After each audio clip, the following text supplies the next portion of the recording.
বিশ্বনবী কাঁদতে কাঁদতে মাথা তুলবেন, বলবেন আল্লাহ, দুনিয়াতে সব নবীরা স্পেশাল দোয়া করেছে, আমি করি নাই, এবার আমি আমার স্পেশাল দোয়াটা করতে চাই, আপনি কবুল করবেন কিনা বলেন।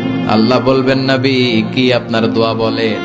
বিশ্বনবী বলবেন, আমার একটা উম্মত যার অন্তরের মধ্যে যাররা পরিমাণ ঈমান আছে, একবার আপনারে আল্লাহ বলে ডেকেছে, একবার আমি বিশ্বনবীর উপর দুরূদ পড়েছে, একবার শাহাদাতের বাণী আমার যে গুনাহগার উম্মত দুনিয়ার বুকে থেকে ঘোষণা দিয়েছে, ওই একটা উম্মত যদি জান্নাতে ঢুকতে না পারে, আপনি আমারে জান্নাতে ঢুকাতে পারবেন না।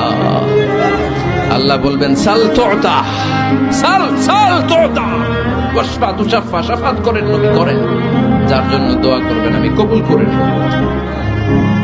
দুনিয়াতে বিশ্বনবী কম কষ্ট সহ্য করে নাই। 3 বছর শিয়াবে আবি তালেবে জেল খেটেছে। কয় বছর? দুর্ভিক্ষের বছরগুলোতে বিশ্বনবীর পেটে দানা পানি ছিল না।